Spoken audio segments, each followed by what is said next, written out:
యోసేపు బాధపడి ఉండొచ్చు, ఏడ్చి ఉండొచ్చు, కానీ ప్రభుని విడిచిపెట్టలేదు. ప్రభా, నేను ఎక్కడున్నా, ఏ స్థలంలో ఉన్నా, ఏ ప్రాంతంలో ఉన్నా, ఏ బానిస బతుకుతున్నా సరే నువ్వు నాతో ఉంటే చాలు ప్రభా.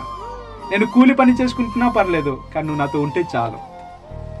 నేను చిన్న స్థానంలో ఉన్నా, పెద్ద స్థానంలో ఉన్నా, ఏ స్థాయిలో నేను ఉన్నా సరే నాతో నువ్వు ఉంటే చాలయ్యా.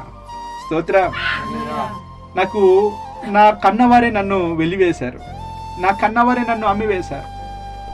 నా మరణాన్ని చూడాలని కోరుకున్నవారు, నేను చచ్చిపోతే చూడాలని, నేను నష్టపోతే చూడాలని, నేను కష్టపడితే చూడాలని అనుకున్నవారు నా కుటుంబం అంతా. కానీ నువ్వు నన్ను ఏ రోజు అలా భావించలేదు.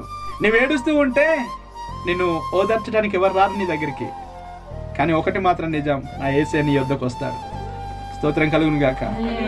దిక్కులేని వాడనని, అభాగ్యురాలనని, అభాగ్యుడనని, పనికి మాలిన వాడను అని నిన్ను నువ్వు తగ్గించుకోవడం మంచిదే, కానీ దేవుడు నీ పక్షాన ఉన్నాడు. ఆయన అద్భుతమైనటువంటి కార్యాలు చేస్తాడు. గట్టిగా స్తోత్రం చెప్పండి ఒకసారి. హల్లెలూయా. మనుషులు స్వార్థ ప్రియులు, మనుషులు అవకాశవాదులు, మనుషులు నీ అవసరాన్ని తీర్చుకొని నిన్ను అనాథగా విడిచిపెట్టి వెళ్ళిపోయేవారు మనుషులు. కాబట్టి నీ మనుషులను నమ్మొద్దన్నాడు దేవుడు. స్తోత్రం. భార్యను నమ్మడానికి లేదు, భర్తను నమ్మడానికి లేదు, సొంత పిల్లలను కూడా నమ్మడానికి లేదు.